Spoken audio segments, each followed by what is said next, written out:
Hello, welcome to a quick review on the 787 Dreamliner. Today we're going to go over the Qantas Premium Economy seat from Sydney to Dallas. A pretty interesting one. I'm going to go over a few perks you do get with Premium Economy, as well as the cabin, the seat, and the food, so let's get to it.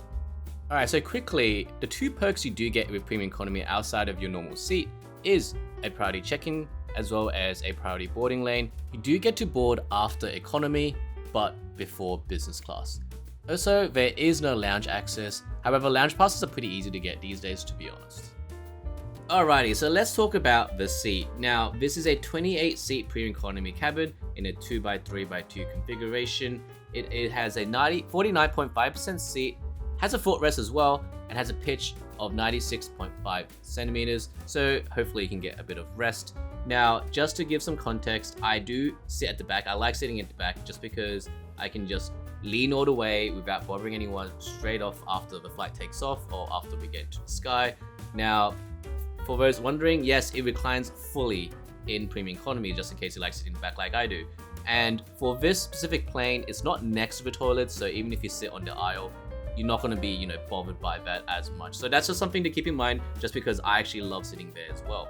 You also get some noise cancelling headphones, which I show very poorly here, but just something to keep in mind.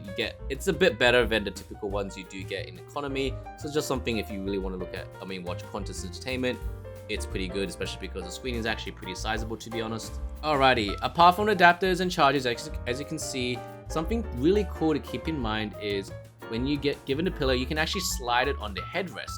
Something really cool, a feature that is actually pretty unique here. Something that, especially when you start reclining, definitely feels much more comfortable to have a pillow on your head. I actually asked to have a second pillow just because I like having a second pillow. But yeah, the seat is pretty comfortable. As you can see, I can basically fit both my arms through it. Definitely a lot of space and definitely a lot of, leg room for me, especially. I'm only 172, but as you can see, a pretty decent amount of leg room. So probably someone a bit taller will also have a decent amount of leg room. But yeah, overall, a really comfy seat, especially for premium economy.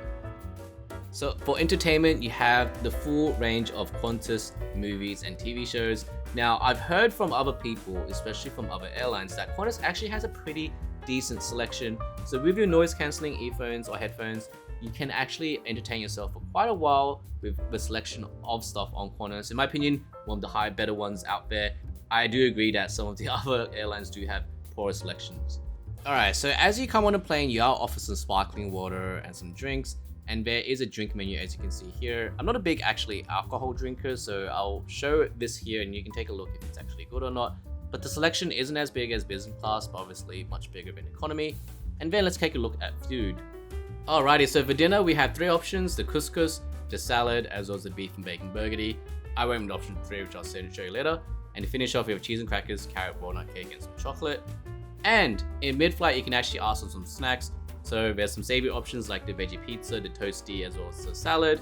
Or if you just want something to snack on, you have some dips, some biscuits, some chips. I love to go for the Red Hot Jelly chips, ice cream, and some fruit, which you can actually just walk up and grab.